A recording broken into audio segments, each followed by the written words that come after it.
produk layanan jasa kita itu standar. Kita jual mie ya standar gitu ya. Justru kuncinya ada di standarisasinya. Makanya bisnis yang bisa berkembang itu bisnis yang distandarisasi untuk B2C. My Coach, the great online business coaching. Innalhamdulillah nahmaduhu wa nasta'inuhu wa nastaghfiruh wa na'udzubillahi min syururi anfusina wa min sayyiati a'malina may yahdihillahu fala mudhillalah wa may yudlilhu fala hadiyalah. Asyhadu an la ilaha illallah wa asyhadu anna Muhammadan abduhu wa rasuluh la nabiyya ba'dah amma ba'du. Alhamdulillah Bapak Ibu semuanya yang dirahmati Allah dimanapun berada di seluruh Indonesia. Ada yang dari Cirebon tadi, ada yang dari Jawa ya, ada yang dari Jogja, ada yang dari Banjarmasin, ada yang dari Batam, ada yang dari Kalimantan Selatan. Dari semua penjuru Indonesia alhamdulillah berkumpul malam hari ini di Forum Tunas, bantu UMKM naik kelas. Jadi acara ini memang spesial diperuntukkan bagi Bapak Ibu yang punya bisnis yang ingin naik kelas, ya, tidak ingin bisnisnya sekedar dagang doang, tapi berpindah dari dagang ke pebisnis. Bagaimana membangun aset yang besar, yang berkelanjutan hingga bisa diwariskan. Amin insyaallah ya. Selawat beriring salam kita panjatkan kepada Nabiullah Muhammad bin Abdillah sallallahu alaihi wasallam. Allahumma shalli ala Muhammad wa ala alihi rasulillahi ajmain. Alhamdulillah ya, dengan petunjuknya, dengan bimbingan dari Nabi Shallallahu Alaihi Wasallam kita bisa menjalankan bisnis kita sesuai dengan syariat, karena kita tahunya syariat itu ya dari Nabi kita ya. Dan alhamdulillah malam hari ini sudah berkumpul ramai sekali. Wah, ini luar biasa Bapak Ibu semuanya, sudah ada ratusan orang ya yang berkumpul. Dan pada malam hari ini pembahasan kita luar biasa unik ya. Bagaimana bisa sukses jualan B2B. Nah, Bapak Ibu semuanya, siapa di sini yang baru pertama kali mengikuti Forum Tunas? Mungkin boleh di komen di bawah. Siapa yang baru pertama kali ikut Forum Tunas ini? Ya. Nah, jadi ini ada cukup banyak ya. Ada Pak Happy atau Ibu Happy. Ada wah, masya Allah. Ada Pak Bambang, ada cukup banyak ya para peserta yang baru ikut Tunas. Nah, biasanya saya itu menjelaskan Tunas itu episodenya apa saja, karena Tunas ini disusun berdasarkan 17 episode ya, dan kita sekarang sudah masuk ke episode ke-9, di mana episode pertama itu kita membahas tentang mental dan mindset sukses ya. Di episode kedua kita membahas tentang hijrah dari pengusaha ke pebisnis. Kemudian bagaimana dari episode ketiga kita membahas bagaimana cara jualan yang laris. Berikutnya lagi kita membahas bagaimana barang dagangan kita atau bisnis kita produknya mahal tapi pembeli juga ramai antri membeli ya. Kemudian kita membahas bagaimana menciptakan bisnis tanpa persaingan, dan masih banyak lagi Bapak Ibu. Hingga akhirnya nanti kita akan membahas bagaimana membangun tim yang solid. Kita akan membahas bagaimana cara membina tim, bagaimana menjadi pemimpin yang hebat, menjadi pemimpin yang amanah, yang dicintai dan juga disegani. Kita akan belajar bagaimana mendapatkan investor nantinya, dan bagaimana kita mengembangkan bisnis ini, scale up dan ekspansi bisnis sehingga bisnis kita punya banyak cabang, ratusan cabang di seluruh Indonesia. Bapak Ibu untuk bisa tahu episode-episodenya bisa nonton di channel saya yang sebelumnya atau di rekaman video yang sebelumnya. Ada 17 episode ya, yang mungkin saya tidak ulang lagi di malam hari ini. Kenapa? Karena malam hari ini spesial Bapak Ibu semuanya ya. Malam hari ini pembahasannya cukup panjang, sementara waktu kita cuma 1 jam ya. Pembahasan kita hari ini adalah bagaimana sukses di B2B. Nah, kita sama-sama tahu Bapak Ibu ya, bisnis itu ada 2 tipe ya. Ada yang B2C, business to customer, dan ada yang B2B. Baik, saya akan screen share sebentar. Nah, bagi Bapak Ibu semuanya, boleh siapkan catatannya, siapkan kopi, siapkan tempat duduk yang santai, yang rileks ya. Oke, sebentar ini saya coba screen share dari sini aja. Oke Bapak Ibu semuanya, saya mohon maaf ternyata Zoom ini hanya kapasitasnya 100 ya. Lebih dari itu ternyata nggak bisa masuk. Ini banyak yang ngechat di WA di kami, ternyata kapasitasnya untuk bisa masuk ke 300 peserta itu Zoom-nya bayarnya mahal banget. Jadi mungkin berikutnya ada kemungkinan Tunas ini kita akan format ulang lagi bagaimana bisa berbagi ke banyak member. Mungkin kita akan berlakukan untuk berbayar berikutnya gitu ya. Kenapa? Karena banyak banget yang mau masuk tapi nggak bisa nih ya. Pesertanya hanya terbatas untuk di 100 peserta Ya, bisa ke link ke YouTube. Iya, bisa ke link ke YouTube. Nanti coba kita lakukan solusinya berikutnya, apakah bisa kita streaming di YouTube atau bagaimana ya. Kita cari solusinya di pertemuan berikutnya. Nah, malam hari ini kita akan membahas 9 rumus simple jualan B2B, Bapak Ibu semuanya. Nah, Bapak Ibu, siapa di sini yang punya masalah ingin mendapatkan omset miliaran dengan kerjasama perusahaan? Ya, mungkin Bapak Ibu bisnisnya kuliner, ingin masuk ke perusahaan ya menawarkan catering. Ya, tapi bingung harus mulai dari mana? Atau nih bisnisnya bahan baku, mungkin tepung, mungkin mie, mungkin macam-macam ya. Ingin menawarkan kerjasama ke perusahaan. Dulu saya pernah punya pengalaman sedikit ya, kita punya rumah makan Padang gitu ya. Dan kita berusaha menawarkan ke perusahaan, dan Masya Allah ya, laris manis Bapak Ibu, kita bisa masuk ke sebuah perusahaan di Batam, kita catering di sana, untungnya kecil memang, cuma 2.000 perak per box, tapi faktor kalinya. Nah, enaknya B2B itu adalah faktor kalinya. Nah, kemudian Bapak Ibu semuanya, siapa di sini yang bingung ya, terjadi perang harga di sektor B2B ya, Coach, saya sudah mulai B2B ini sudah sejak lama gitu ya, tapi terus banting-bantingan harga. Saya bingung bagaimana nih cara keluar dari perang harga di B2B. Kenapa? Karena selalu vendor itu mencari yang termurah gitu kan ya. Nah, atau juga Anda punya produk gitu ya, Anda punya produk dan bingung menawarkan untuk menjadi vendor ke perusahaan yang lain, ingin mensuplai. Mungkin Anda bisnisnya koper, mungkin bisnisnya travel haji umroh, mungkin bisnisnya macam-macam. Nah, Anda bingung mau menawarkan ke perusahaan-perusahaan. Nah, Bapak Ibu semuanya, selama ini kita ketahui ya, bisnis itu ada dua ya. Yang kebanyakan yang kita kenal adalah B2C atau retail. Bagi Bapak Ibu yang punya bisnis mungkin fashion, hijab, kuliner, kemudian pelumas, oli gitu ya. Ini sangat bisa untuk masuk ke perusahaan. Ya, kalau kita mau jualan retail, maka kita harus jualan eceran, jualan satuan, jualan langsung ke end user. Tapi jika kita ingin skala besar gitu ya, kita ingin mensuplai tepung ke produsen mie. Nah, gimana caranya Coach? Nah, ini adalah konsep B2B Bapak Ibu semuanya. Nah, beda antara B2C dengan B2B ini cukup jauh Bapak Ibu semuanya ya.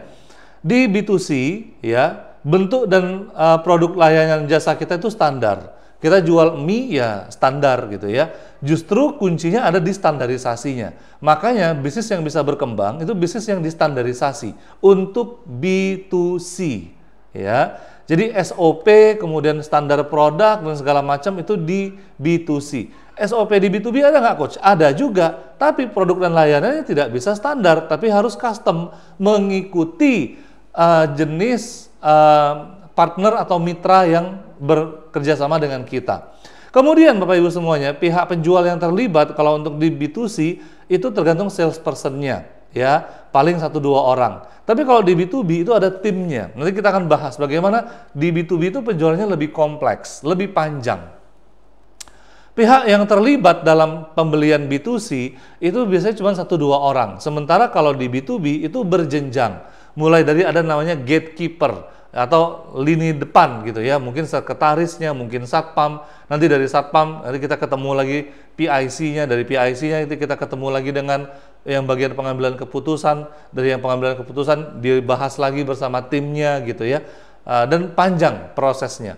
Kemudian Bapak Ibu semuanya, keputusan pembelian itu individual. Makanya di B2C itu kita lebih cenderung mudah jualan. Kenapa? Karena kita cukup jualan sendirian aja. Ya, jual ke 1 orang, jualan sate, jualan makanan, jualan barang harian. Hanya keputusan penjualan itu individual, tidak terlalu panjang prosesnya. Sementara kalau di B2B memang kolektif. Artinya apa? Banyak orang yang terlibat dan orang yang terlibat itu berjenjang.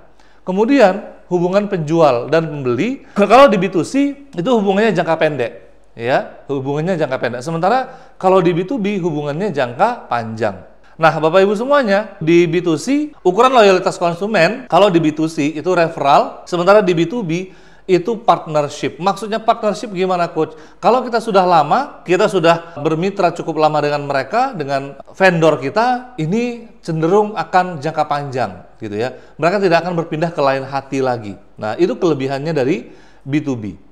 Kita lihat Bapak Ibu semuanya, B2B ini sangat berbeda segmennya dengan B2C. Kalau di B2C, kita kenal segmen itu piramida ya, mulai dari segmen yang bawah, segmen yang tengah, segmen atas, dan segmen atas banget. Sementara B2B ini segmennya ada dua, segmen makro dan segmen mikro. Segmen makro itu vertikal, yaitu segmen kategori industri, dan segmen mikro itu segmen horizontal atau segmen decision making gitu ya. Siapa pengambil keputusan dalam B2B ini, dalam perusahaan. Nah, kemudian Bapak Ibu semuanya, segmen makro itu sendiri terdiri dari beberapa kategori industri. Ada industri finansial, mungkin perbankan gitu ya. Mungkin Bapak Ibu layanan jasanya adalah software mau dijual ke perbankan atau ke asuransi atau ke pihak industri finansial gitu ya. Ada yang retail gitu ya, mungkin jualan software ke retail ya, baik itu ke mungkin jualan makanan atau jualan retail pakaian atau jualan retail customer goods gitu ya. Ada yang energi. Nah, mungkin Bapak Ibu sebagai pensuplai barang-barang atau spare part gitu ya ke perusahaan-perusahaan energi ya, perusahaan tambang gitu ya. Ada yang telco gitu ya, yang mensuplai mungkin seragam, mungkin kendaraan, mungkin macam-macam ya. Ada government. Nah, ini B2G ya, business to government ya. Mungkin ada di sini yang membuat videotron gitu ya untuk tender ke para pemerintah, pihak pemerintah. Ada yang ke FMCG, fast moving customer goods gitu ya. Ini macam-macam industrinya. Yang jelas Bapak Ibu semuanya dibutuhkan kebutuhan yang berbeda. Kebutuhan yang berbeda, proses pembelian yang berbeda, struktur organisasi yang berbeda, dan budget juga yang berbeda. Ya, sehingga apa? Sehingga membutuhkan proses yang cukup panjang. Tidak bisa disamakan, tidak bisa dijadikan standar dalam prosesnya. Ya, karena kebutuhan masing-masing ini berbeda, jadi custom. Ya, nah baik Bapak Ibu semuanya, di segmen mikro Bapak Ibu semuanya, ini adalah segmen horizontal, di mana kita akan bertemu dengan level orang-orang jenjang-jenjang untuk bisa meloloskan tender atau project kita ini. Ya, yang pertama, pintu pertama adalah gatekeeper. Mungkin gatekeeper ini adalah satpam atau sekretaris, ya, atau bagian apa yang kita kenal di situ, divisi staffnya gitu ya. Dimana gatekeeper ini atau penjaga gawang gitu ya, atau penjaga gerbang gitu ya, dimana kita mau masukkan proposal atau mau melakukan penawaran. Karena kita nggak bisa langsung ketemu dengan direkturnya, pengambil keputusan. Kita melewati gatekeeper. Kemudian kita setelah gatekeeper, kita melalui PIC atau influencer. Nah, biasanya nih contohnya nih Bapak Ibu ya, dari gatekeeper kita masukkan proposal gitu ya. Kita melalui telepon, video call, telepon atau sales call gitu ya. Halo, assalamualaikum Pak. Ini betul dengan perusahaan ABC? Iya. Saya Didi, saya dari perusahaan XYZ. Ini ingin ketemu dengan PIC atau divisi purchasing dari perusahaan Bapak. Nah, biasanya mereka nanya, oh ada perlu apa ya Pak ya? Oke, kami mau mensuplai produk kabel ya untuk perusahaan Bapak atau produk ini gitu ya, yang harganya jauh lebih kompetitif dari supplier Bapak yang saat ini gitu. Nah, itu kita contohkan seperti itu. Kalau boleh tahu Pak, itu biasanya menangani staff itu divisi mana ya? Oh, bukan divisi purchasing Pak, tapi itu divisi umum gitu misalnya gitu ya. Nah, maka atau hal-hal yang lainnya, atau divisi yang menangani adalah divisi operasional misalnya gitu. Nah, kita akan berjanjian ketemu dengan PIC atau influencernya. Ketika kita berjanji dengan bagian influencer ini, kita tidak langsung menawarkan. kita menggali dulu. Halo Pak, mungkin dengan PIC-nya itu dengan Pak Agus gitu ya. Halo Pak Agus, saya Didi dari perusahaan XYZ. Saya dengar Bapak kebutuhannya ini tentang perkabelan, tentang bor, tentang spare part gitu ya. Dan biasanya sudah ada suppliernya, betul ya Pak ya? Oh ya betul. Nah Pak, kami ingin menawarkan harga yang lebih kompetitif. Atau Pak, kami punya solusi dari permasalahan di bisnis Bapak yang lebih solutif, yang lebih mengena gitu. Bisa nggak kita ngobrol 5 menit aja? Nah, gitu ya. Jadi kita mengenalkan diri dan langsung presentasi singkat. Kenapa? Karena tujuan kita ketika komunikasi dengan beliau itu bukan menawarkan produk, tapi kita akan ketemu dengan orang yang berikutnya lagi, yaitu usernya. Karena dalam B2B ya, pengambilan keputusan itu belum tentu user, atau orang yang PIC-nya itu belum tentu usernya ya. Dan nanti setelah kita ketemu dengan user, kita akan ketemu lagi dengan pengambil keputusan atau decision maker, direkturnya begitu ya. Setelah kita presentasi dengan decision maker akan berembuk atau meeting dengan tim internal mereka sehingga tercapailah keputusan, baru dibayarkan oleh buyer, divisi keuangannya. Maka tantangannya di sini, decision maker harus bisa mengambil keputusan dengan sangat tepat. Maka pengambilan keputusannya bukan emosional. Nah, ini yang menjadi pembeda yang sangat signifikan ya. Kalau di B2C kita bisa melakukan penjualan itu dengan emosional gitu ya. Ada aspek emosional produk. Tapi kalau di B2B nggak bisa. Ini sangat rasional Bapak Ibu. Karena mereka harus bertanggung jawab terhadap keputusan yang mereka ambil. Apakah keputusan itu menguntungkan perusahaan mereka atau justru boncos nantinya. Dan itu akan dipertanggungjawabkan ya. Nah, kemudian si user itu bagaimana dia bisa mendapatkan produk dengan fungsi terbaik. Sehingga kita harus kenal di sini Bapak Ibu ya, siapa bisa jadi orang-orang ini, 5 jenjang ini bisa jadi mungkin 1 orang kalau bisnisnya masih kecil gitu ya. Atau kalau bisnisnya sudah besar ya, 5 divisi ini bisa jadi 3 orang gitu ya. Sehingga kita harus meyakinkan ketiga orang ini untuk kemudian mereka bisa bekerja sama, bisa memilih produk kita. Nah, Bapak Ibu semuanya, kita harus tahu siapa inisiatornya, siapa orang yang kemudian membutuhkan produk kita, ya, siapa supporternya, dan siapa blokernya, orang yang ngeblok kita. Karena apa? Karena mereka sudah punya supplier sebelumnya, dan apalagi supplier ini sudah membangun hubungan yang lebih erat dengan mereka. Wah, ini kita lebih sulit lagi masuknya. Tapi bukan tidak mungkin untuk kita bisa masuk. Kenapa? Selama kita punya value yang lebih, ya, B2B atau perusahaan itu selalu melirik karena mereka punya siklus. Nah, kita akan kenalan dulu bagaimana siklus di B2B ya. Nah, sehingga Anda ketika mau main di B2B ini yang harus Anda perlu persiapkan yang pertama sekali adalah modal. Jangan pernah Anda masuk ke industri, ke B2B dengan modal pas-pasan atau nggak punya modal sama sekali, itu Anda bunuh diri. Apalagi modalnya pinjam dari bank. Waduh, itu lebih konyol lagi Bapak Ibu. Ya, kenapa? Karena termin biasanya tempo, ya, dan dilakukan dalam jumlah besar. Ya, mungkin temponya 30 hari, temponya 60 hari, temponya 90 hari gitu ya. Dan itu hari kerja pula gitu. Ya. Nah, sehingga apa? Sehingga ketika sudahlah kita bayarnya tempo, ketika kita harus nyicil di bank, ya banknya riba pula, sudahlah dapat dosa, sudahlah makin repot gitu ya. Nah, maka ini akan semakin menyulitkan kita. Terus gimana Coach kalau kita modalnya nggak kuat? Ini kita bisa bermitra, kita bisa jual saham, atau kita bisa dengan menjual suku namanya. Nanti kita akan bahas di permodalan ya, di episode yang lainnya. Kemudian kita butuh tim. Kenapa tim? Karena untuk menembus birokrasi yang panjang dari B2B ini, kita butuh tim yang komplit ya. Kita butuh tim sales, kita butuh tim support, kita butuh tim teknikal gitu ya untuk menjelaskan, untuk presentasi di hadapan para decision maker tadi. Kemudian kita butuh sistem dan manajemen untuk memastikan kualitas dan layanan kita bagus, terdelivery sesuai dengan janji sehingga mereka bisa berlangganan dengan kita. Ya, kita membangun hubungan jangka panjang ini Bapak Ibu semuanya. Kemudian mengapa coach ya kok proses B2B ini kompleks sekali, sangat prosedural gitu ya, dan melibatkan banyak pihak. Inilah kemudian kita harus persiapan modal, tim, manajemen dan yang lainnya ya.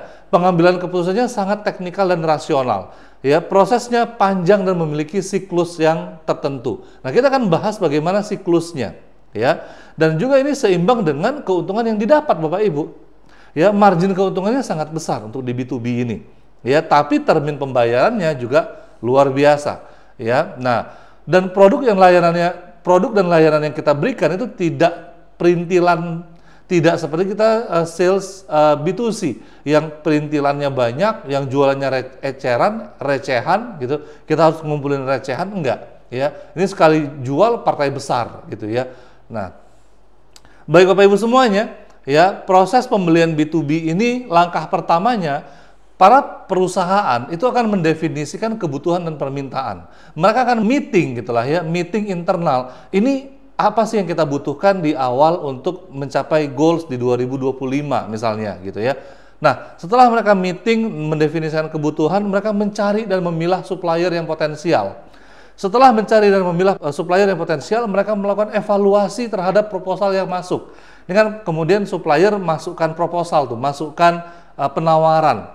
Kemudian mereka mengadakan tender atau mengadakan meeting lagi untuk memutuskan siapa yang akan kita pilih gitu ya. Kemudian dievaluasi untuk pembelian selanjutnya. Nah, Bapak Ibu, biasanya untuk dievaluasi validasi proposal dari supplier, ini ada technical proposal dan ada budgeting proposal ya. Dan proposal itu juga kompleks. Nah, di mana dari proposal yang sudah masuk itu sudah tertera berapa unit yang dibutuhkan, harganya berapa, totalnya berapa, termin pembayarannya bagaimana, semua perjanjian-perjanjian itu sudah dimasukkan ke dalam proposal. Nah, kemudian ada pengadaan produk dan jasa. Disinilah biasanya perang harga. Jadi kalau Bapak Ibu nih baru mau masuk di sini nih, baru mau masuknya itu pas pengadaan produk dan jasa, ya udah, ini akan terjadi perang harga. Akan terjadi sikut-sikutan antara Bapak Ibu dengan supplier yang lain. Akhirnya apa? Banting-bantingan harga. Supplier yang lain bisa masukin kabel, bisa masukin koper harga 500.000. Oh, kita 300.000 bisa masukin gitu ya. Nggak disebutkan kualitasnya bagaimana ya. Nah, tidak disebutkan juga, tidak teruji kualitasnya bagaimana, servis layanannya bagaimana, tidak teruji gitu. Nah, mereka yang perusahaan ini juga kadang-kadang terkecoh dengan harga yang murah gitu, dan kadang-kadang mereka juga nggak terkecoh. Kadang-kadang mereka melihat ini speknya bagaimana gitu. Nah, supaya tidak terhindar dari perang harga, Bapak Ibu bisa memasukkan lebih awal, yaitu Bapak Ibu memberikan inspirasi dan memberikan kebutuhan kepada perusahaan. Jadi di awal ini, di saat perusahaan masih mendefinisikan kebutuhan mereka, kita masuk di sini Bapak Ibu. Di awal ini, yang saya tunjuk ini ya. Nah ini, saya kasih penanya. Oke. Nah di sini. Oke ya. Nah, kita justru ketika kita bisa masuk lebih awal, kita bisa mempresentasikan ke mereka, kita yang memberikan standar. Ya, ketika kita jualan koper ke para travel umroh, kita yang memberikan standar. Maksudnya kita yang memberikan standar apa? Kita presentasi bagaimana koper ini kualitasnya luar biasa, bagaimana Bapak Ibu tidak perlu malu gitu. Ketika user, yaitu para jemaah umroh, itu ketika menenteng kopernya, itu mereka merasa bangga. Kenapa? Kopernya keren, kopernya bisa dipakai berulang kali, ketahanannya luar biasa ya. Nah, di sini kita memberikan value. Jadi di awal inilah ya, di service awal ini kita bisa memberikan penawaran yang sesuai speknya kita gitu. Atau Bapak Ibu semuanya di sini ya, pas masa evaluasi, kita mengadakan evaluasi dan ikut memberikan saran kepada mitra kita ya. Mereka yang sudah berpengalaman menggunakan vendor tertentu ya, itu kita bisa evaluasi, kita bisa memberikan sampel, kita bisa memberikan contoh bahwa produk kita itu lebih bernilai, lebih valuable dibandingkan produk kompetitor, gitu ya. Dan kita bisa membangun relationship. Itu di mana di evaluasi pembelian selanjutnya ini. Mereka kan akan ada evaluasi. Makanya Bapak Ibu semuanya, yang menang itu adalah di depan atau yang di akhir. Jadi kita harus tahu siklusnya. Sehingga kita ketika tahu siklus ini, kita bisa masuk di poinnya, gitu ya. Ketika kita bisa masuk di poin yang tepat, kita bisa memberikan sebuah standar. Jadi perusahaan itu yang mengikuti standar kita, gitu ya. Bagaimana caranya, Coach? Nah, ini yang menarik sekali, ya. Faktor yang menjadi pertimbangan pembelian B2B itu yang pertama adalah biaya.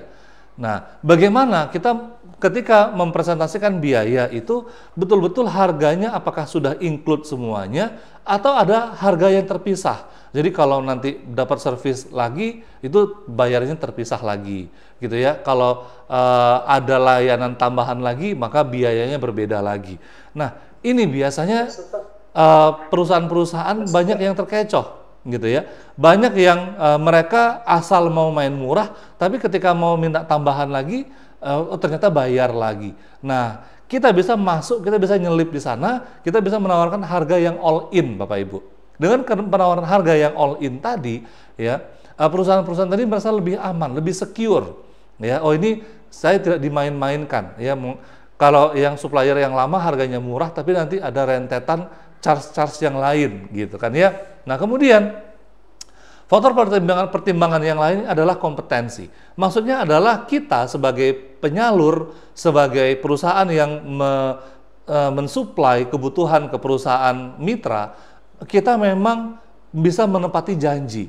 Kita memang bisa menawarkan sesuatu yang valuable. Ya, bukan janjinya terlalu muluk-muluk, jualannya terlalu banyak janji, tapi ketika kita pas delivery-nya, nah ini ya tidak sesuai dengan janji. Akhirnya mereka kecewa dan bahkan bukan tidak mungkin diputus di tengah jalan dan akhirnya mereka mencari supplier yang lain, gitu. Nah, kita sebagai sales B2B-nya kita pasang telinga, Bapak Ibu. Kita harus lihat ya. Kita harus pantengin terus dari perusahaan yang ada kapan mereka putus dengan supplier mereka dan kita bisa masuk. Minimal mereka mencoba dulu layanan kita dan ingat kita harus punya tim yang solid untuk bisa memberikan layanan kualitas produk yang prima tadi. Sehingga mereka tidak kecewa, Bapak Ibu.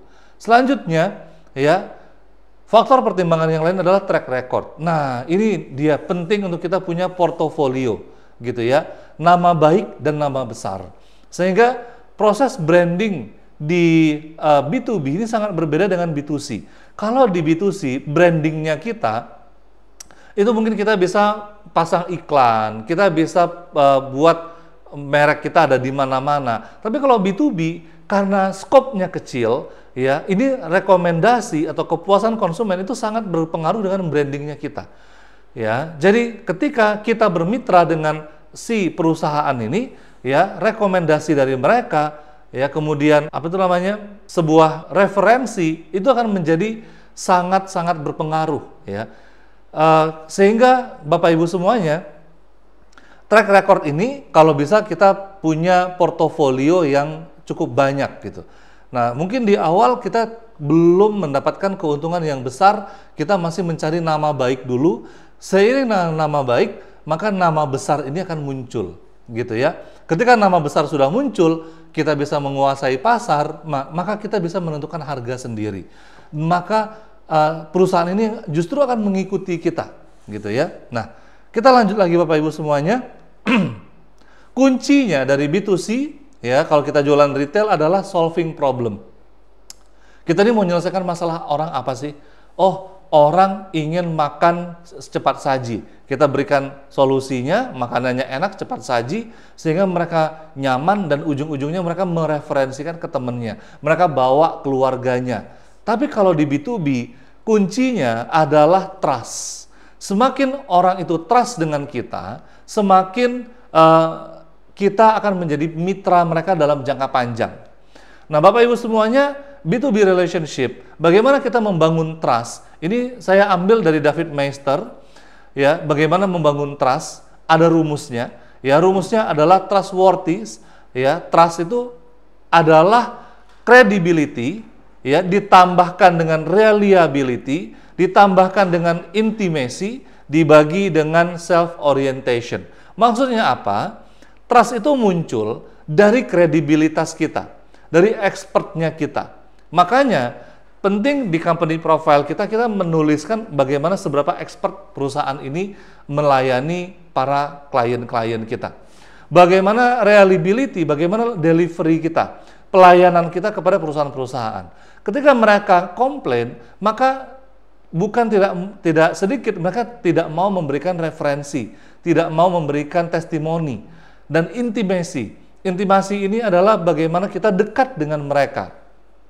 Kemudian dibagi dengan self orientation. Maksudnya self orientation apa? Adalah customer focus. Apakah kita fokus melayani mereka atau kita cuma fokus mencari cuan doang? Nah, ketika kita bisa mendapatkan angka trust yang tinggi, maka ketika kita masuk tender atau kita masuk untuk menjajali produk-produk kita, itu akan lebih mudah. Kenapa? Karena kita punya track record portofolio yang sudah terbukti, terpercaya, dan dipakai oleh banyak orang, gitu ya. Dan nama besar kita pun otomatis akan naik, Bapak Ibu. Nah, kemudian komponen marketing B2B. Tadi kita sudah lihat, marketing B2B ini punya 5 tahapan. Mulai dari mereka mendefinisikan kebutuhan, misalnya nih, oh kita mau umroh gitu ya, ini pada perusahaan umroh, travel haji umroh. Travel umroh ini kemudian mau buka perjalanan umroh di bulan Juli atau Agustus gitu ya keberangkatannya. Nah, maka kita butuh berapa koper nih. Nah, kemudian kita supplier koper gitu ya, supplier peralatan haji umroh, kita harus bisa memantau kapan mereka membutuhkan ini, kapan mereka meeting ya. Nah, di sini Bapak Ibu kita membuat konten ya. Karena sekarang zamannya digital marketing, sudah tidak zaman lagi untuk canvassing door to door. Kalau udah canvassing door to door, kadang-kadang orangnya nggak bisa ditemui, susah buat janji dan segala macam. Maka dari itu penting untuk membuat konten marketing sehingga kita yang mengundang mereka. Konten kita tuh sesuai dengan kebutuhan mereka, gitu ya. Maka Bapak Ibu buat konten bagaimana Anda sebagai supplier koper gitu ya. Membuat konten, Anda bingung mencari koper, aduh koper yang ada itu mudah rusak, resletingnya nyangkut, handle-nya itu patah. Nah, jangan khawatir, kami ada solusinya gitu misalnya ya. Anda buat videonya gitu ya, dan Anda iklankan, dan iklan tadi menarget perusahaan travel haji dan umroh gitu. Nah, Anda bermain SEO ya. Di sana Anda bisa membuat website, Anda bisa membuat tulisan bagaimana expertnya Anda melayani para travel umroh misalnya gitu ya. Kemudian bisa menjadi marketing, konten marketing juga adalah sales kit. Mungkin di situ ada brosur, di situ ada proposal Anda gitu ya. Atau kemudian report atau white paper. Maksudnya tulisan gitu ya. Anda bisa nulis di kolom, di jurnal, sehingga ketika para vendor Anda, perusahaan itu mencari Anda, mereka menemukan tulisan yang menarik di LinkedIn, di website ya. Nah, kemudian Anda juga bisa buat event Bapak Ibu. Makanya ini sering banget para supplier itu membuat event, pameran ya, pameran travel haji umroh. Siapa yang membuat pamerannya? Penyelenggara, penyedia koper. Nah, gitu ya. Penyedia peralatan haji umroh. Mereka menggelar pameran, gitu ya. Jadi apa? Orang-orang yang berlangganan koper dengan kita, mereka mengambil koper dengan kita buat ekspedisi pameran travel haji umroh. Nah, gitu ya.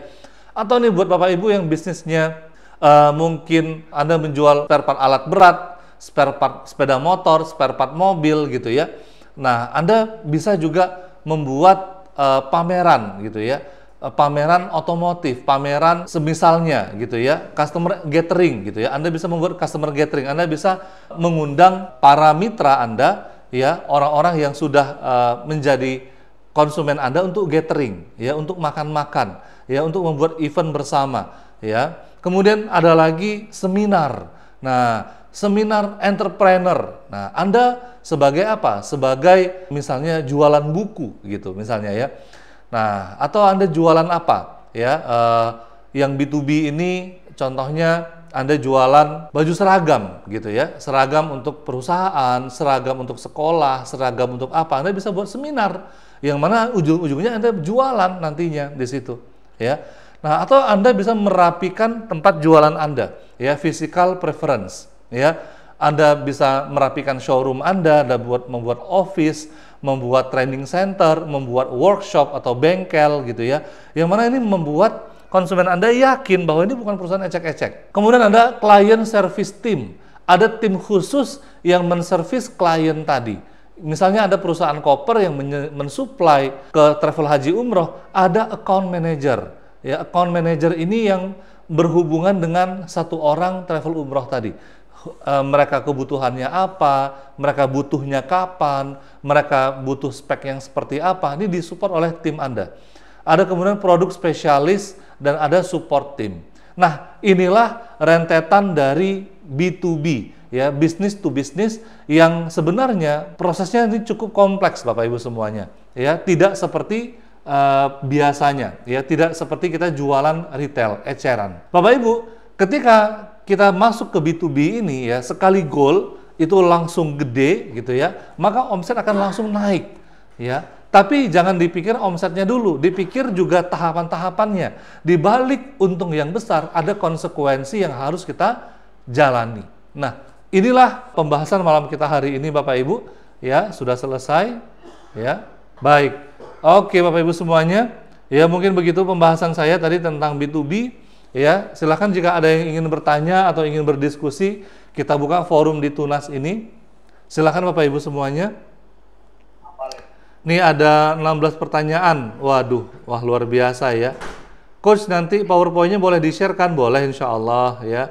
Nah, Pak Eko Sakti percetakan. Iya. Nah, Pak Eko Sakti masuknya kemana? Kemudian ini ada pengaturan jasa salon. Cara mengatur jasa salon. Salonnya ke B2B juga ini mungkin ya. Nah, maka Bapak Ibu buat proposal untuk masuk ke perusahaan-perusahaan gitu ya, untuk menangani kecantikan dari si karyawatinya gitu misalnya gitu ya. Nah, apakah waralaba termasuk B2B? Tidak. Waralaba itu franchise ya. Franchise itu seperti misalnya Bapak Ibu beli ayam X gitu ya, atau beli franchise es krim gitu ya.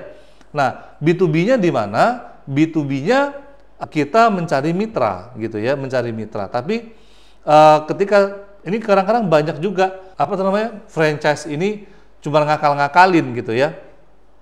Mereka jualan franchise tapi tidak membina konsumennya, tidak membina mitranya, mereka cuma supply aja ya.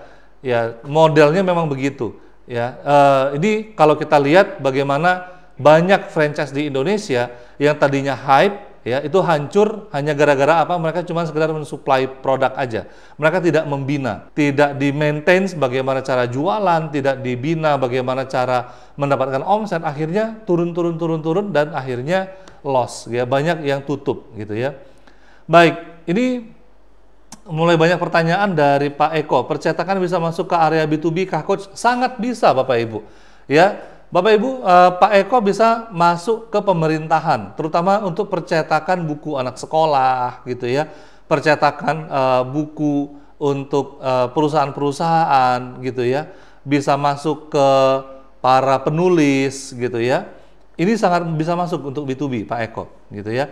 Kemudian ada Pak Pancoro Hari. Pada proses pembelian B2B tersebut, hal pertama adalah adanya kebutuhan dan permintaan. Bagaimana caranya kita untuk mengetahui dari awal tersebut? Mohon pencerahannya Coach. Baik, ini pertanyaannya menarik sekali. Bagaimana caranya kita tahu mereka punya permintaan, mereka punya kebutuhan? Bapak Ibu semuanya, kita bisa melakukan riset ya. Kita bisa melakukan riset di Google, di mana pun kita bisa lihat gitu ya. Bahwa misalnya nih permintaan dari sebuah perusahaan ya, kita coba cari kata kuncinya di Google ya, permintaan terhadap apa begitu ya, kabelkah, permintaan terhadap koperkah, permintaan terhadap apapun itu, dan itu biasanya ya para perusahaan mereka juga mencari di Google ya, mencari supplier-supplier itu. Nah, dengan kita mencari di Keyword Planner atau di Google Trend ya, kita bisa tahu bahwa oh, ada yang mencari produk ini nih gitu. Nah, kita bisa buat konten ya, kita bisa buat konten dan orang yang tertarik dengan konten kita itu dia akan menghubungi kita ya. Nah, Bapak Ibu semuanya penting untuk dipahami, hal pertama ya untuk kita bisa tahu mereka membutuhkan permintaan adalah kita bisa mensurvei, kita bisa melakukan riset pasar terlebih dahulu ya. Kita coba riset di sekitar industri kita gitu ya. Saya kebetulan punya salah satu bisnis di bidang B2B ini, saya jualan pelumas, oli gitu ya. Maka saya akan mensuplai ke bengkel-bengkel atau saya supply ke alat berat atau perkapalan. Nah, bagaimana saya bisa tahu permintaan mereka? Ya, saya tawarkan, saya masuk, sales saya keliling. Ya, sales saya datang ke perusahaan tersebut. Ya, kapan jadwal meeting mereka, kapan jadwal rapat internal mereka untuk membahas kebutuhan itu, begitu ya. Nah, begitu Pak Pancoro ya. Nah, bagi Bapak Ibu yang ingin saya bina secara intensif, nanti bisa hubungi saya di nomor 0813 717 90331 ya, 0813 717 90331. Nah, tuh ya. Jadi nanti Bapak Ibu bisa hubungi saya di nomor itu, nomor yang biasa yang Bapak Ibu berhubungan ya. Nanti Bapak Ibu boleh tanya secara private untuk membedah bagaimana bisnisnya bisa masuk ke ranah B2B gitu ya. Coach, ini ada pertanyaan lagi dari Pak Brian L. Perusahaan yang potensial apakah kantor pemerintahan atau perusahaan seperti apa, Coach? Misalnya produk saya jus, buah atau snack. Nah, ya Bapak Ibu ya, kita masuk ke contohnya adalah ke perusahaan gitu ya. Apakah perusahaan itu membutuhkan makan siang gitu kan ya? Nah, mungkin kita bisa supply makan siangnya. Tapi kalau jus buah ini saya belum tahu ya apa bisa dibuat B2B gitu ya. Mungkin bisa untuk kita supply ke karyawannya gitu ya, dengan delivery tertentu gitu ya. Kita bisa buat dengan harga tertentu, kita bisa supply sehingga karyawannya bisa senang gitu nantinya ya. Nah, iya bisa-bisa aja. Tapi mungkin untuk penjualan jus, buah dan snack ini lebih biasanya ke B2C ya, bukan ke B2B. Kalau B2B itu lebih komplit, biasanya itu makan siang gitu kan ya, catering gitu misalnya ya. Baik, kemudian Pak Syafrizal, Pak Zal ini ya, kalau penjualan buah B2B melalui reseller gimana ya Coach? Wah, ini juga reseller juga termasuk B2B sebenarnya Bapak Ibu ya. Hanya saja B2B-nya lebih simple. Kenapa? Karena B2B dengan reseller itu kita cukup merekrut mereka membeli dalam jumlah tertentu, misalnya mereka membeli sekilo, membeli berapa kilo gitu, nanti mereka jual lagi di tempat mereka gitu ya.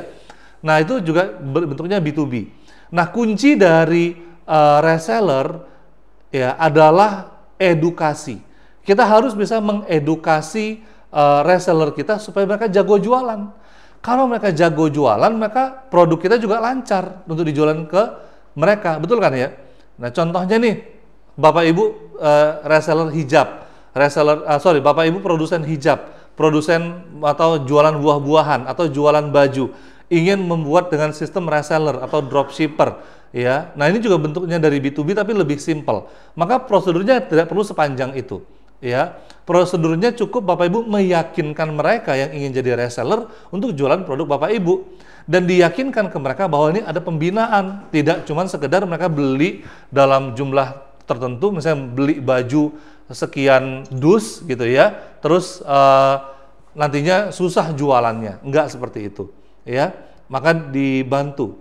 Coach, jualan ayam bakar apakah bisa B2B? Bisa, Pak Denny. Tadi saya sudah jawab ya. Bapak bisa masuk ke catering. Saya punya salah satu klien, beliau bisnisnya seafood, kemudian juga ada restoran yang lainnya. Mereka menawarkan paket ini, makan siang untuk para manager up. Nah, jadi catering manager up itu kan beda dengan catering staff. Kalau catering staff itu kan ya makanannya biasa ya gitu, budgetnya mungkin 20.000 per porsi. Tapi kalau sudah levelnya manajer, direktur, itu untuk makan siangnya yaitu seafood gitu ya, atau ya makanan-makanan yang levelnya harganya di angka 50 ribuan per package-nya. Nah, Bapak Ibu bisa siapkan paket yang menarik ya, tergantung segmen yang Bapak Ibu bidik siapa gitu ya. Pak Suyanto, Bismillah Coach, mau tanya, saya usaha tahu bakso gerobakan pinggir jalan. Yang saya tanya bagaimana untuk memperbanyak cabang sedangkan dana terbatas. Iya, Bapak bisa menabung ya, dari jualan Bapak, dari jualan bakso pinggir jalan, Bapak bisa menabung dan Bapak bisa membuat kemitraan ya. Bapak bisa standarisasi produknya. Setelah distandarisasi, Bapak bisa jalin mitra. Siapa-siapa yang punya modal, yang bingung mau usaha apa, Bapak tinggal jalin kemitraan dengan mereka. Kuncinya Pak Suyatno bangun brandnya. Brandnya misalnya tahu bakso apa gitu ya, ABC misalnya gitu ya. Nah, maka Bapak jalin kemitraan dengan mereka ya. Nah, Bapak yang supply tahu baksonya, Bapak yang ajarin mereka cara jualan, sehingga Bapak bisa punya banyak cabang begitu ya. Kemudian ada Bu Melani, mencari mitra untuk menerima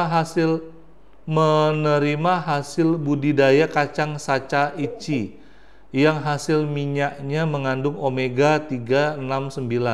Mencari mitra. Oke, ini mungkin kayaknya lagi nyari mitra ya, bukan bertanya ya. Bagaimana cara mengatur karyawan agar bisa sesuai dengan SOP? Wah, ini pembahasannya ada khusus, nanti kita akan bahas di episode berikutnya bagaimana kita membuat SOP Bapak Ibu ya. Nah, SOP itu berbeda, ada SOP untuk B2C dan ada SOP untuk B2B. Nah, seperti yang saya katakan tadi, kunci dari penjualan B2C ada di standarisasi, standar produknya. Bapak Ibu bisa jualan buah, jualan baju, jualan hijab, jualan koper, itu standar ketika ke B2C, tapi tidak ke B2B. B2B produknya harus custom, harus sesuai dengan kebutuhan mereka. Maka SOP-nya juga berbeda, ya. Pak Edi Yanuri, Coach, cakupan produk B2B untuk catering dan cara membangun sistem afiliasi catering. Boleh sarannya Coach, terima kasih. Salam catering, nasi onobai. Oke. Nah, saya mungkin ceritakan pengalaman sedikit Bapak Ibu ketika bagaimana menembus catering ini gitu ya ke salah satu perusahaan.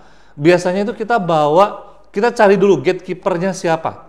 Gatekeeper, ingat dari yang saya presentasikan tadi, gatekeeper itu mungkin bisa satpam, bisa sekretaris, bisa stafnya. Nah, itu kita bisa bawakan makan siang dulu.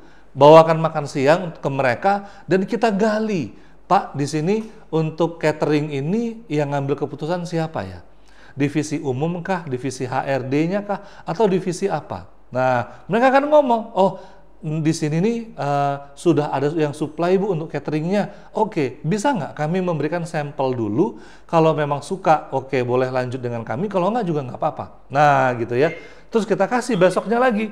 Ya kita bawa mungkin 3 box gitu ya, atau 4 box. Kita kasih ke PIC yang bersangkutan, yang mereka mengambil keputusan. Mereka cicipin, ketika enak kita buat penawaran. Pak, boleh nggak kami supply dulu untuk 1 bulan dulu? Bapak coba dulu deh. Kan ini sudah ada suppliernya. Coba dengan kami dulu 1 bulan. Ketika kita bisa memberikan layanan yang luar biasa, layanan yang perfect, rasanya yang standar, rasanya yang enak dan standar gitu ya, tidak berubah-ubah gitu ya. Nah, mereka cocok dengan kita, itu bisa perpanjang sampai 1 tahun Bapak Ibu. Nah, itu pengalaman bagaimana bisa lolos catering tadi ya. Baik, kemudian Pak Pancoro, terima kasih, sama-sama. Itu ada nomor saya ya, 0813 717 903331. Bagi Bapak Ibu yang ingin bertanya lebih private, ingin konsultasi ya, atau ingin dibimbing secara one on one dengan saya supaya bisnisnya bisa semakin scale up. Kemudian Coach, ini Pak Budi ya, ada calon klien dari pemerintah yang kadang minta jatah sekian persen dari proyek. Bagaimana menanganinya Coach? Ya, ini termasuk riswah atau suap ya. Bapak Ibu semuanya, ketika mereka minta jatah, ini kita bisa menolaknya dengan halus. Dan kadang-kadang mereka mengancam, Pak, kalau Bapak nggak ngasih, Bapak nggak kami menangkan. Ya kalau seperti itu ya sudah, kita minta pertolongan pada Allah Subhanahu Wa Taala, rezeki bukan dari dia, gitu ya. Kalau memang rezeki, ya itu ada aja jalannya. Yang penting apa? Yang penting produk kita punya value. Saya teringat sekali ini dengan salah seorang mentor saya, namanya Pak Jamil Azaini. Pak Jamil ini beliau bisnisnya adalah training, ya seperti saya ini, trainer, ya coach. Beliau memberikan training di PLN, beliau memberikan training di Pertamina, ya di perusahaan-perusahaan yang lainnya. Suatu hari beliau memenangkan tender 5 miliar untuk mengisi training di satu perusahaan dengan cabangnya ada di seluruh Indonesia.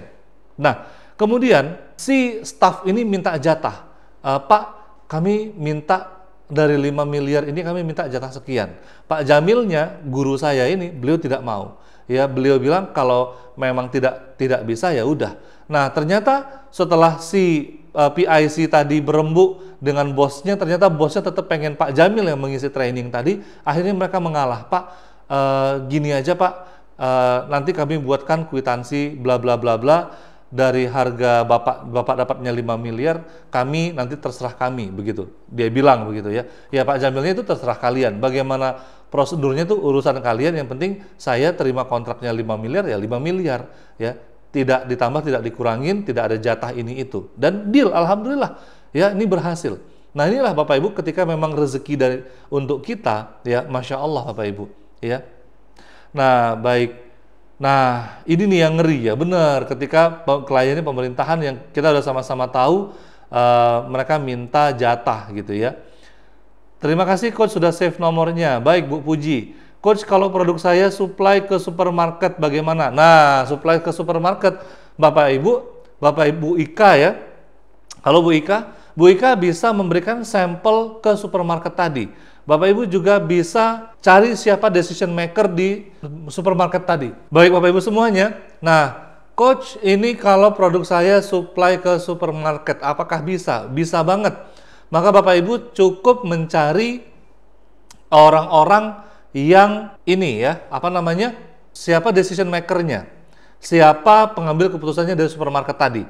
Ya, Bapak Ibu atau Bu Ika ini bisa bawa sampel produknya, bisa dicicipi dan bisa continue. Nah, yang berat ini adalah modalnya biasanya Bu. Biasanya mereka kalau nggak konsinyasi, ya konsinyasi itu titip jual, ya atau mereka beli tapi pembayarannya termin. Maka yang harus disiapkan adalah modalnya terlebih dahulu, gitu ya. Dari Pak Abdul Ghani, Coach, saya ada rencana membuat usaha agar usaha segar Nusantara, di mana sistemnya saya tidak punya saya hanya menjual jasa di internet dan barangnya diambil dari supplier sayur di pegunungan. Apakah ada saran termasuk? Wah, ini Bapak yang bertanya Pak Abdul Ghani harus membuat bisnis modelnya dulu Pak. Ya, saya belum bisa paham pertanyaannya bagaimana. Bapak buat judul bisnisnya, Bapak buat bisnis modelnya. Nanti dari bisnis model itu kita tahu flow-nya.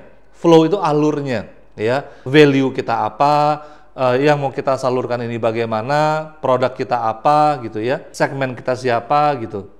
Untuk produk kopi bubuk apakah bisa B2B? Bisa banget ya, Bapak Ibu bisa masuk ke coffee shop gitu ya, bisa masuk ke perusahaan-perusahaan juga ya. Sebagai contoh, Starbucks itu suppliernya itu dari Indonesia, dia supply ke Amerika. Bayangin coba, nanti dari Amerika jual lagi ke Indonesia gitu ya. Kak, cara jualan produk parfum laundry untuk pemula gimana? Iya, cara jualan produk parfum laundry bisa dengan B2B juga. B2B berarti kita jualan sekali lagi ke laundry. Nah, karena laundry itu biasanya kepemilikannya tunggal, kepemilikannya itu ownernya itu masih rumah tangga, jadi tidak butuh rantai yang panjang seperti tadi.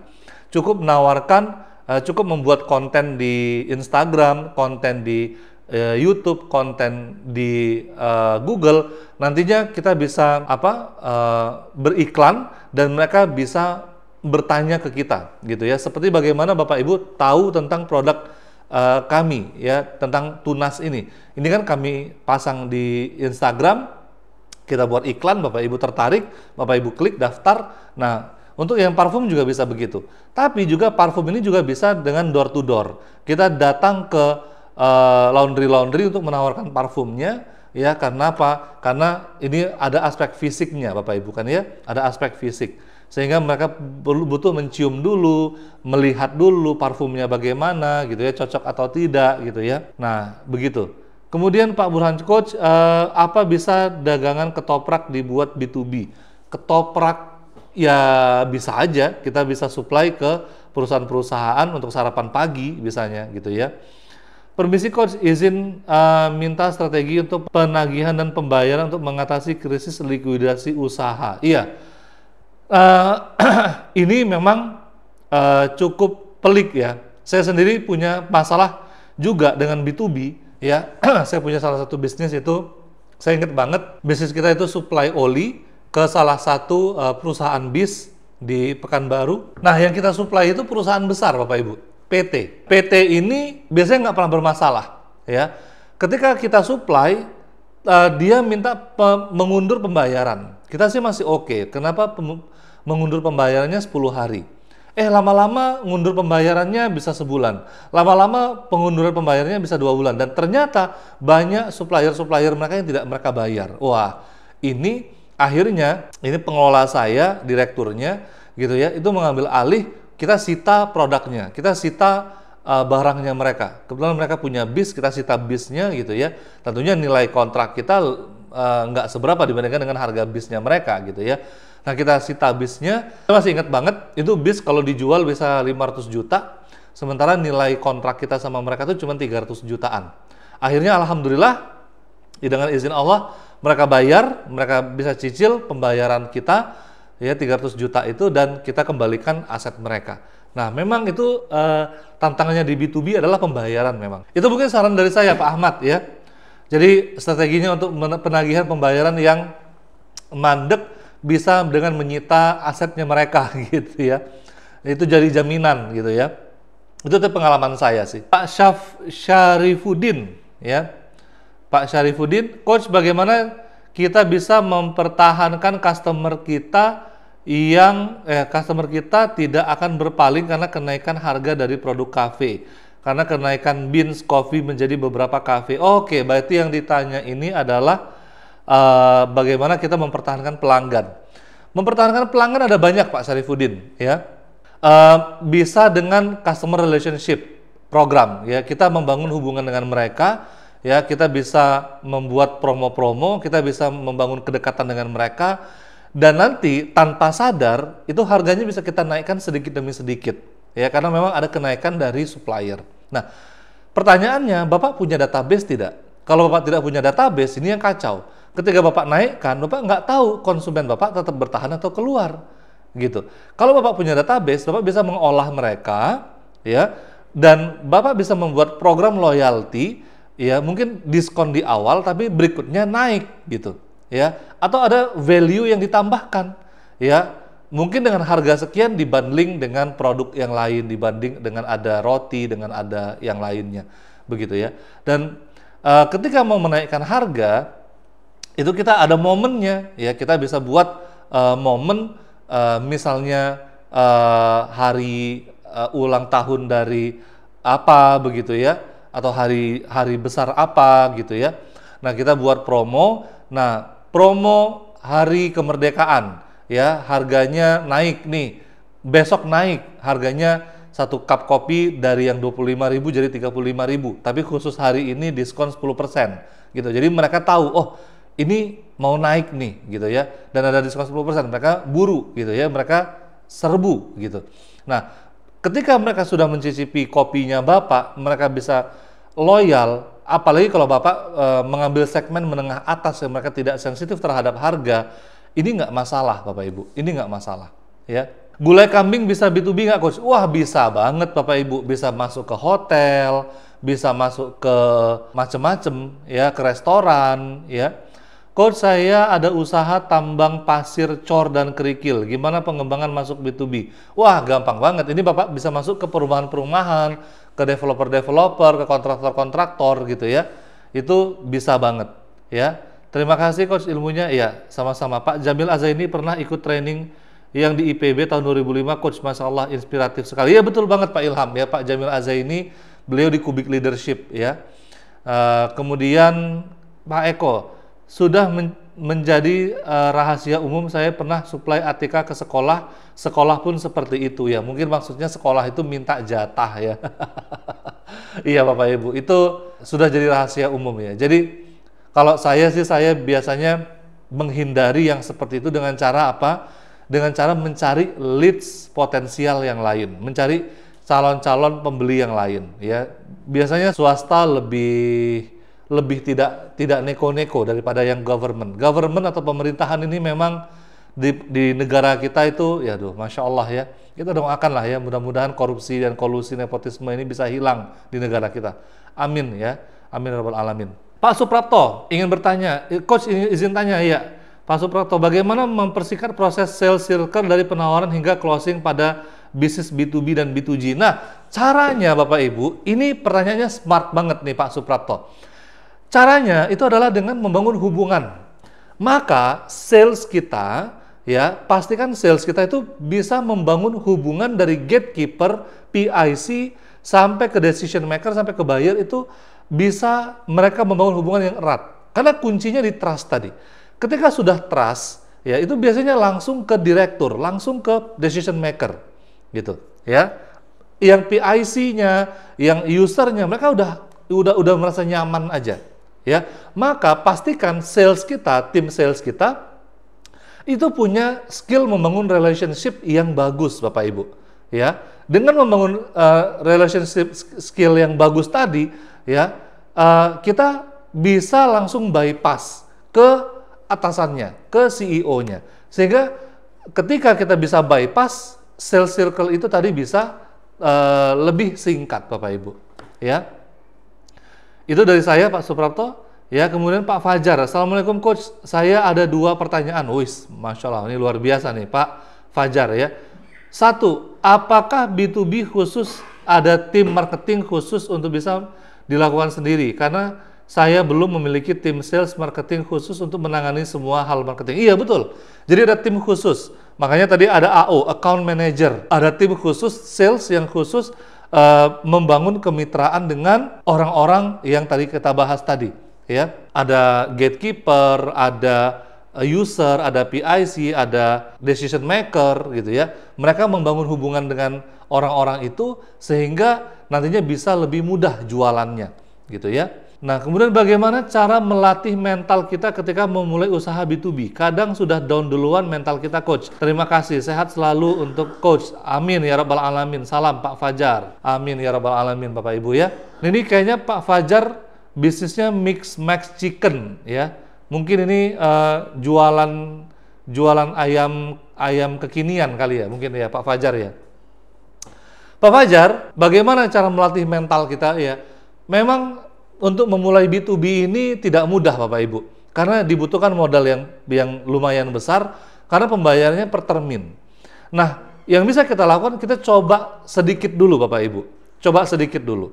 Ya, kalau Bapak jualannya chicken tadi, Bapak bisa masukin ke perusahaan-perusahaan untuk sebagai sarapan atau makan siang buat di perusahaan itu, Bapak bisa masuk di penjualan yang lebih sedikit dulu. Ya mungkin untuk kontrak 1 bulan dulu gitu ya.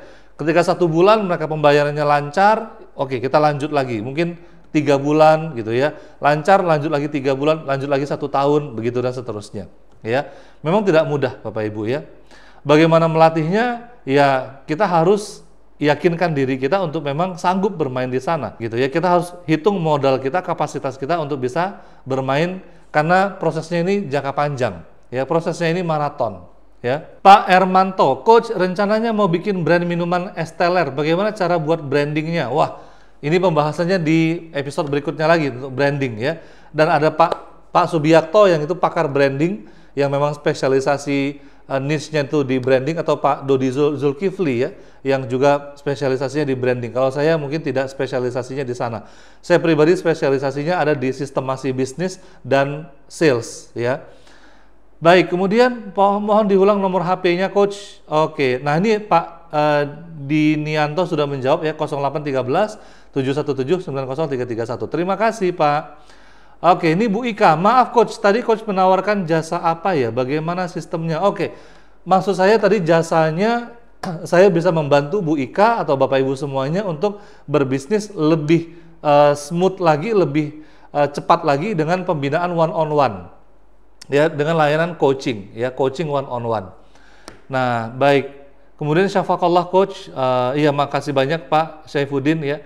Minuman yang hangat, iya minum yang hangat ya. Makasih banyak ya. Iya ini memang suaranya agak ini ya, serak ya.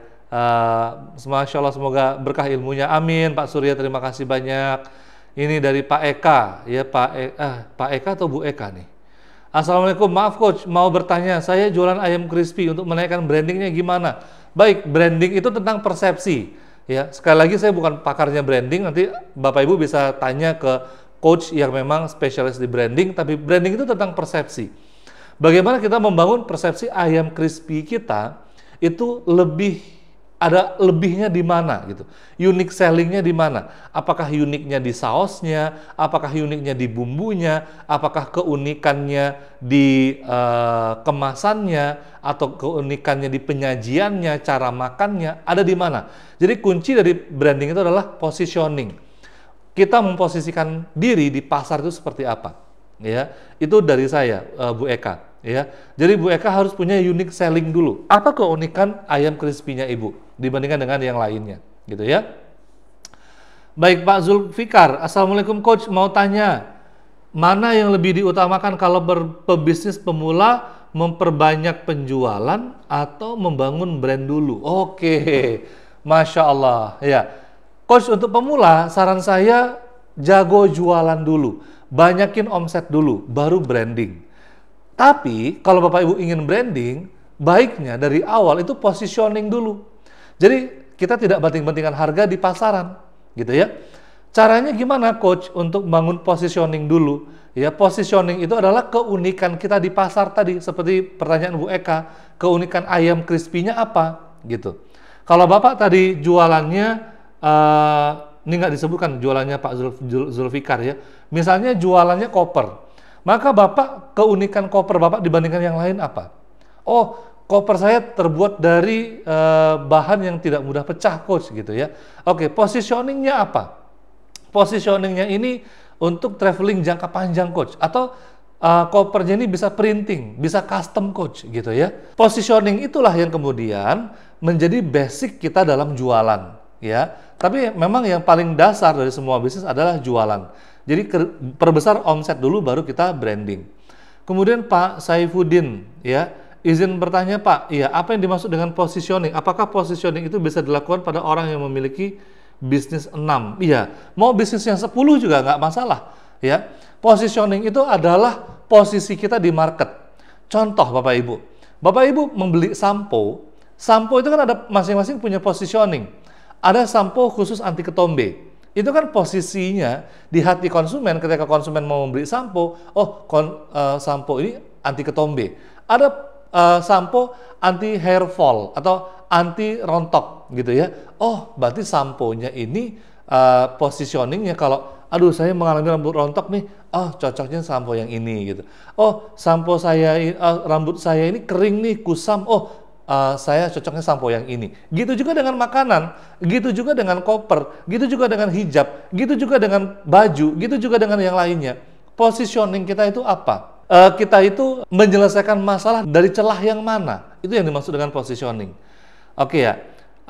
Pak Suprato, terima kasih coach atas pencerahannya coach. Iya, sama-sama Pak Suprato. Iya, Pak Fajar, benar coach. Iya, alhamdulillah Pak Fajar, terima kasih. Maaf coach, ini dari Pak Surya.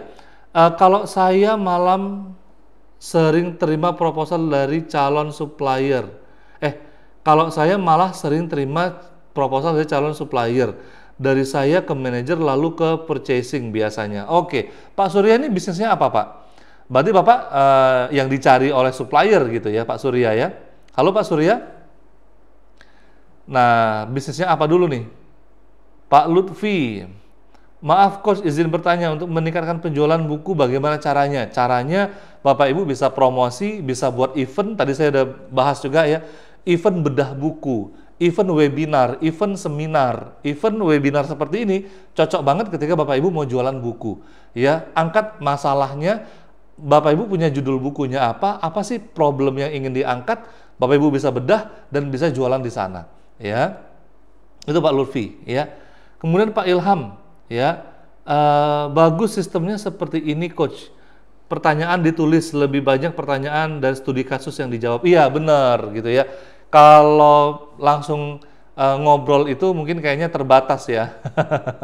Ya, baik. Syukran Coach, jazakallah khair. Masya Allah Pak Zulfikar, sama-sama. Pak Bambang izin live, iya nggak masalah Pak. Ya semoga berkah ilmunya, amin ya rabbal alamin. Pak Temi, Coach saya punya produk pembersih toilet produksi sendiri. Apakah izin edar dan izin produksi sangat perlu? Ya sangat perlu Pak, izinnya Pak. Karena apa? Karena kalau Bapak mau menjual pembersih toilet itu, kan Bapak mau jualnya ke supermarket Pak Temi ya. Pak Temi mau jual ke supermarket, maka Bapak butuh izin. Minimal izin PIRT, gitu ya, izin macam-macam ya. BPOM dan yang lain. Kalau BPOM itu kan makanan ya. Kalau untuk produk pembersih saya lupa ya, nama izinnya apa. Tapi Bapak perlu melengkapinya kalau ingin menjual melalui jalur minimarket atau supermarket begitu. Kemudian Pak Riki Junaidi, kalau pemula yang belum punya tim bagaimana B2B-nya Coach? Bisa mulai dari diri sendiri. Saya masih ingat banget dulu ketika tahun 2006 kita merintis bisnis pelumas oli gitu ya. Itu kita cuma punya karyawan 2 orang gitu ya, dan satunya kita gitu ya. Itu kita jalan dari pakai motor, nawarin oli dari bengkel ke bengkel, dari dari alat berat ke alat berat ya, dari bis, dari kapal, dari proyek-proyek apapun gitu, kita tawarin sendiri. Saya mulai tawarin gitu ya, dan alhamdulillah ada yang nolak, ada yang mau, ada yang kemudian pitching itu proses penawaran gitu ya, presentasi dan segala macam. Alhamdulillah ada yang nerima dan seterusnya, bisa berjalan sampai akhirnya sekarang omsetnya sudah lumayan besar gitu ya. Jadi nggak ada masalah. Mau karyawannya cuma kita sendiri, ya itu bisa kita mulai B2B. Asalkan Bapak Ibu kuat di modalnya. Saya ingatkan sekali lagi, kuat di modalnya. Kenapa? Karena nafasnya maraton gitu ya. Kemudian Pak Ermanto, cara meningkatkan omset jasa salon itu dengan cara seperti apa? Iya, jasa salon Bapak Ibu semuanya ini berarti B2C. Kalau B2C saya sudah pernah bahas sebelumnya, value yang kita tawarkan apa dari salon kita.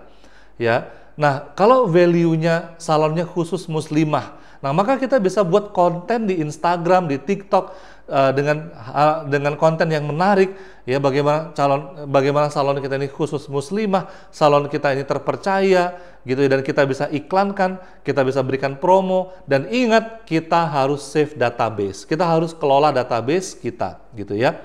Itu Pak Ermanto. Pak Yudi, syukran Coach ilmunya, semoga sehat selalu dan selalu pencerahan UMKM. Amin ya rabbal alamin Pak Yudi. Ya, kemudian Pak Temi, kalau jual di online aja apa perlu nggak ya Coach? Maksudnya apa nih? Kalau jual di online saja perlu ya? Perlu kalau jualan online gitu ya. Pak Temi tadi produknya apa ya? Pak Temi, saya coba manjat dulu. Coach saya punya produk pembersih. Oh, produk pembersih. Kalau cara jualnya di online, berarti jualnya B2C. Ya nggak apa-apa. Nggak apa-apa Bapak Ibu. Banyak produk-produk UMKM yang tidak punya izin, yang mereka langsung jualan aja. Masa bodoh, nggak pakai izin, nggak pakai apa, langsung jualan di online, langsung jualan B2C, langsung ke end user. Nggak ada masalah Bapak Ibu ya. Yang butuh izin ini kan ketika kita mau main B2B, atau nanti kalau dicek sama pihak-pihak terkait. Misalnya nanti kita punya bahan aktif apa yang bisa, dan begini juga Bapak Ibu, izin itu bisa memperkuat positioning kita, bisa memperkuat trust-nya kita, bahwa bahan pembersih kita itu sudah terhindar dari bahan-bahan yang membahayakan, begitu ya. Jadi tidak gatal di tangan, tidak merusak kulit, anti iritasi dan sebagainya Pak Temi. Kemudian ada Pak Hataraya Food ya, baru kali ini ikut webinar yang benar-benar real jawabannya. Terima kasih, Masya Allah. Makasih banyak Pak Hataraya ya, Masya Allah. Alhamdulillah, mudah-mudahan bermanfaat ya. Pak Surya, kalau saya masih staff di sebuah restoran Coach, cuman mau belajar jadi entrepreneur. Wes luar biasa Pak Surya, dahsyat. Mudah-mudahan saya doakan Pak Surya punya restoran sendiri, punya bisnis kuliner sendiri, dan bisnisnya rame, berkah ya, dan bisa autopilot nantinya. Amin.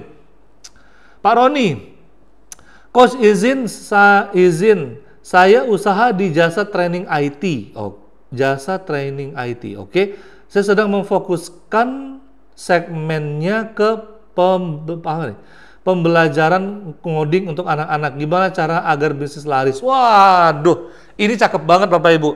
Coding untuk anak-anak. Kebetulan saya punya teman ini anaknya belajar coding gitu ya. Nah, Bapak Ibu bisa membuat kursus ya, bisa buat kursus online-nya, marketingnya bisa online, tapi kursusnya offline. Ya bisa buat tempat ya, di ruko atau di rumah gitu ya, disediakan iPad-nya atau komputernya yang mereka bisa langsung belajar. Nah, anak-anak ini untuk belajar coding secara online itu agak berat. Tapi ketika mereka belajar offline itu enak, asik banget.